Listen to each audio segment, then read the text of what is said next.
Now here's the next one. Respond. The ability to let life touch you. Don't let it kill you, but let it touch you. Here's what's important. Let sad things make you sad.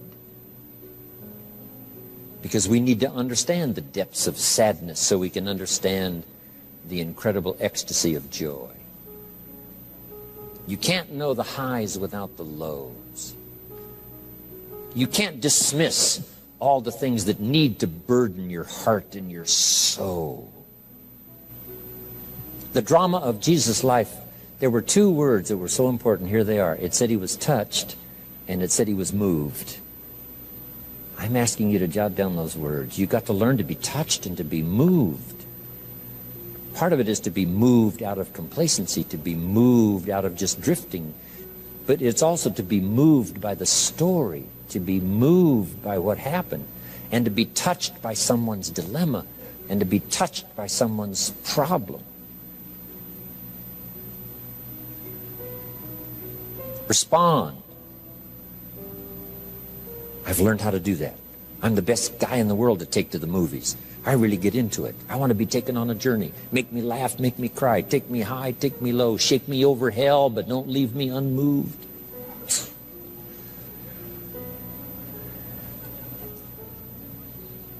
I finally saw Dr. Zhivago for the third time in Melbourne, Australia. Come see Dr. Zhivago. I went and saw it for the third time. I'd always missed the significant ending of the movie until this time. Finally, I got it. Comrade General said, Tanya, how did you come to be lost? And she said, I was just lost. He said, no, how did you come to be lost? And she said, well, the city was on fire. The war had come. And my father and I were running through the city, and he let go of my hand, and I was lost. And Comrade General said, no, Tanya, Komorowski was not your father. Do you think your father would have let go of your hand? This man, Dr. Zhivago, the poet, I'm telling you, he was your father. I've been searching for you, and I found you. This was your father. I finally got the message. The other times I'm eating popcorn waiting for the movie to finish. I mean, you know, this time I got it. I got it. He was not your father.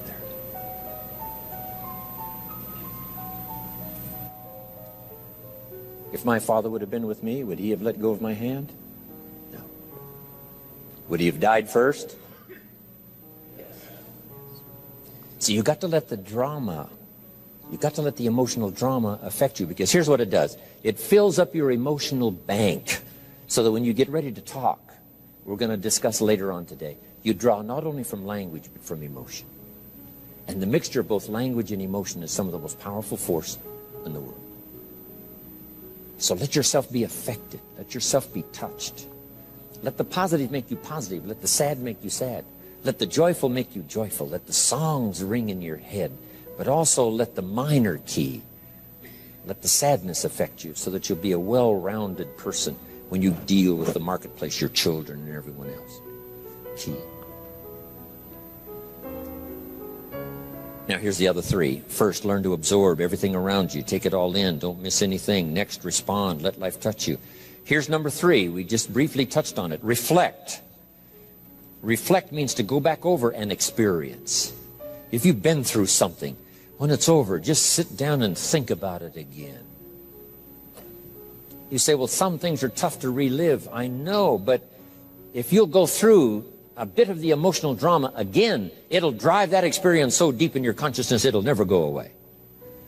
Now, this is not to drag you back into the past. This is not to drag you down into the sadness that if that was all there was to life, it would overwhelm us all. It's not to do that, but it's to make you a richer person in terms of the full spectrum of emotional content. It's to make you a whole person to better understand someone else's dilemma if you let the dilemma of certain things affect you as much as it can. Reflect back and let the thought of it, you know, put your head between your legs as you ponder, wow.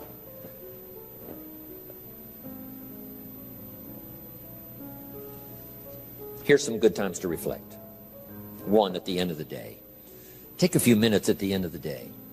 So you lock that day into your consciousness to serve you well the rest of your life. Here's a good phrase. Each day is a piece of the mosaic of our life. When you get ready to talk about your past, you don't want any of these pieces to be missing if you can help it. Bill Bailey was entertaining us with some stories last night. He knows the names. He knows the date. He said it was raining. It was a cloudy morning. I could see the storm coming from the east. See, that's so powerful. How old? How young? Who? What were they wearing? Who else would remember?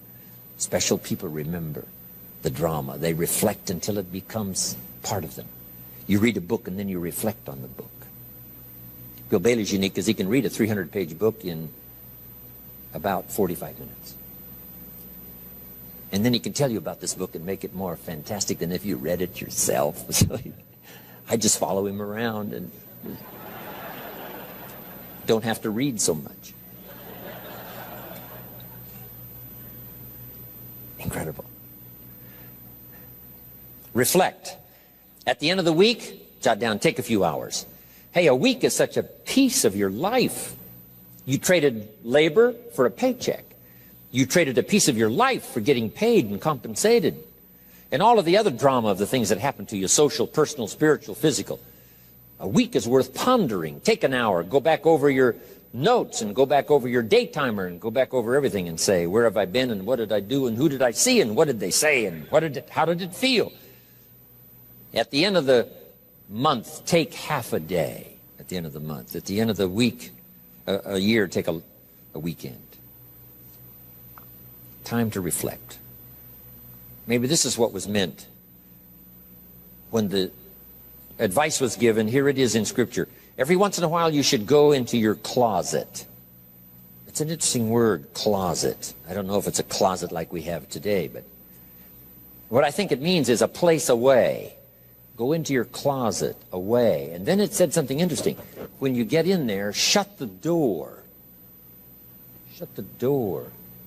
Not necessarily a physical door to shut yourself in, but to shut everything out. To shut everything out for a while. And just in there, in that place of solitude. For all of my public life, traveling all around the world. You know, from hotels and limousines and all the rest of the busy life I live. Guess what I seek? Solitude. The time alone, part of it up at the farm for me, making wine and growing crops is part of it. But some of that's sort of just like a diversion, doing something else versus, you know, traveling and lecturing. But sometimes I have to get alone. All alone on the side of the river, bank of the river. I've got a dirt bike. I ride the Jeep trails up at Clear Lake in California, where there's no stop signs, where life is simple and easy. Listen to the birds and watch the chipmunks. Away, away. And when you get into your closet, it says, shut the door, and there you think about your life and think about your marriage and think about your friends. Think about the past and think about the future. What could you do now once you come out of the closet? A place away. Solitude. Jot this down. Some answers you must come up with all by yourself, and some solutions you must come up with alone. Some decisions, you know, your wife can help, and your husband can help, and the family can help, and people around you can help, and friends can help, and you can get input from everywhere. And finally, when it comes down to the final decision, some of that you have to do all alone. They say the presidency of the United States is a lonely job. The general of the army, many times that's a lonely job. Sending people into battle, knowing some are going to lose their lives, that's a lonely job. Making those lonely decisions that's going to affect so many. But whether it affects your life personally or someone else, you got to take some of this time and get used to the time to be alone, to make those decisions and think things over. Okay. Reflecting. Here's what it does. Helps you to gather up the past and invest it in the future. So you got to make that note, because only humans can perform this miracle, taking the past and investing it in the future. Dogs can't do it, and animals can't do it. Fish can't do it. Snakes can't do it. Only humans can do it. Here's what you can do. Greatly alter the future by investing the past into the future. Past errors in judgment that you've now corrected. Past errors in thought that you've now corrected. Past loss of time that you now know better how to utilize. Now you begin to invest all this into the future. You can't believe the productivity scale. You can't believe the learning scale. You can't believe what will start coming out now into the future. Your promise will be brighter than you ever thought possible, learning to gather up the past and invest it in the future. When my father was about to turn 76, I said, "Dear Father, can you imagine what it's going to be like to gather up the last 75 years and invest them in your 76th year?" Wasn't that a good idea? That's better than saying, "I think I can hang on one more year." I mean, come on. Gathering up the past and investing it in the future. Jot this down. The past is currency. We sometimes use this expression, this person has a wealth of experience. Is experience wealth? And the answer is yes, it's wealth. The past becomes currency, coin, commodity, available now from lessons learned, from emotions gathered, from things not missed, from colors and sights and sounds and highs and lows and progress and deceleration. All of that combined now, put into the next few weeks, the next few months, the next year. You can imagine the accelerated progress that comes from learning to do this exercise. It's very important. Now here's number 4. We absorb, we respond, we reflect. Number 4, now we must act. We must now put all of the learning and the emotional content into activity. Why? Without that, reality eludes us. It cannot be created. You can't create a career unless you do these 4 steps. Absorb what you can, learn all you can, respond to it and let it affect you. Let the emotional part of it drive you. Set your goals, let it touch you. Reflect until it becomes real, possible. Then act on it and do it. Activity is the vessel in which we pour the drama of our life so that it performs the miracle of creating reality. For you now to act on what you've heard, felt, thought, seen, the people you've met and all of it, now put it into action. Put it into a health plan that won't quit. Put it into a health plan that'll give you a unique physical support system. Put it into a career plan. Put it into a relationship plan. Act upon it and you can create a masterpiece. Michelangelo was a genius, but it was not his genius that created the masterpiece. But his genius was so strong and his belief in it was so powerful that he picked up the chisel and the hammer. So I want you to just make that an analogy now in your notes. You must now finally pick up the chisel and the hammer. After you've taken the classes and after you've absorbed and after you've thought and after you've wondered and after you've set goals and after you've come to a conclusion about your promise and your future, now you must pick up the chisel and the hammer. And it's the chisel and the hammer and the sweat and the muscle. And the chisel and the hammer and the sweat and the muscle that builds a career. Otherwise, the rest of all of this serves no purpose. Why absorb and why respond and why reflect and why gather up the promise of the future? There is no purpose unless now you act. But if you act, a masterpiece of a career is waiting for you. A masterpiece of a good marriage is waiting for you.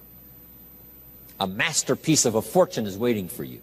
What you're going to do with it and where you're going to give it away, benevolence and all the rest. Now here's the last part. The ability to share. We absorb, we respond, we reflect, we take disciplined action, start creating reality. Now the key to make life really unique and worthwhile is to share. Sharing has a certain unique magic of its own. Here's what I learned in sharing ideas. If you share an idea with 10 different people, they get to hear it once, you get to hear it 10 times. So here's part of self-interest for yourself, getting you even better prepared for the future. Share ideas. Share with your family. Share with the people around you. Share with other employees. Share with your colleagues. Because by sharing, two things happen. Here's what we call it. I don't know how to explain it, but I do know it happens. And I don't know all about how it happens or why it happens. It just happens. When one person shares with another, two things happen.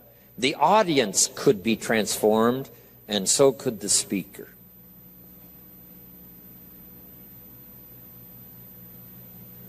If you share with someone else, they could be transformed. You may have dropped in at the right time. This may be their moment. They've got 3 numbers dialed into the lock already. And if you say it well and say it right, you'll be the 4th number that they can dial into the lock of their personal experience, and the door will come open, and there's opportunity they never saw before. The person who hears can be transformed. But here's what else is exciting. The person who speaks can be transformed. Guess what we're all looking for? Transformation for our new life, the new life tomorrow, the new life this month, the new life next year, the new life this year. The caterpillar one day says, I think I was made for more than this, crawling on the ground. So the butterfly climbs the tree, attaches himself to a leaf, and spins the cocoon. Who knows what disciplined effort it takes to spin a cocoon? But something inside the caterpillar says, I was designed for something more than being just a caterpillar. And then when the cocoon is ready and it opens up, out comes a butterfly that flies away. Maybe singing, I think I can fly. I think I can touch the sky. I used to be a caterpillar on the ground. Now I fly. I'm asking you to go through such a metamorphosis. I'm asking you often to go through a period where you say, new skills, new things are waiting for me. And part of this will come if you'll translate for other people what you feel in your heart and in your soul. As awkward as your language might be at first, don't hesitate to do it. Here's what sharing does. Makes room for more. If this glass is full of water, wow, here's my coffee. I won't take as much time as Ziegler did. Key question. If this glass is full of water, can it hold any more? If the glass is full of water, can it hold any more? And the answer is yes. Yes, if you pour some out. So jot that down. If you want more, you've got to pour out what you got. Then you have the opportunity to receive more. Now, unlike the glass that remains the same size when you pour some out, not so consciousness in human beings. Your capacity will increase the more you share. You'll get bigger and bigger and bigger. Now, why the self-interest wish to be bigger? Here's why: to hold more of the next experience. Some people can't hold much happiness because they're too small. Their thinking is too small. Their activity is too small. They're too small in their ability to share. They're just too small. Can't hold much. They're too small. But the bigger you get, the more you will receive. When happiness is poured out, you'll get more. When joy is poured out on the nation, you'll get more. When bounty is poured out from the economy, you will get more if you share what you've got and become bigger and bigger and bigger. Now, some people are not only small, they have their glass turned upside down. Hard to get anything in. But here's what you've done in coming here this weekend. You've come with an open mind, an open consciousness, ready to receive.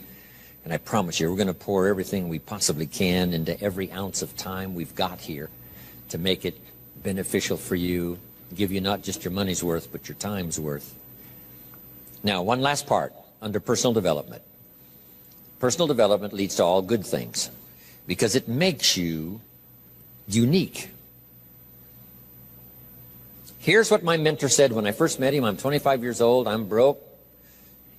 Not destitute, but broke. Here's what he said to me. Mr. Rohn, now's the time to set a goal to become a millionaire, which back there was a pretty good leap. Age 25, that was a long time ago. He said, set a goal to become a millionaire. And he said, here's why. And I want you to jot it down. For what it will make of you to achieve it. The purpose for setting goals is self-development. The purpose for setting goals is to become the person that can achieve them. So the whole real major subject here this whole weekend is personal development, seeing what all we can become. Now jot this phrase down. Don't settle for less than you can be. I asked Mr. Schoeffel, if I get to making money, how much should I earn? He said, all you possibly can. How many books should I read? As many as you possibly can. How far should I go? As far as you possibly can. How much should I share? As much as you possibly can. In the course of my lifetime, how much should I do? You should do all you possibly can, go as far as you can, reach as high as you can, touch everybody you possibly can. I made that commitment a long time ago, and it has served me so well, and it brought me to Dallas this weekend. There's no other place I would rather be. I committed to being here. I'm glad I came. Let's take 20 minutes, everybody, for a break and then come back.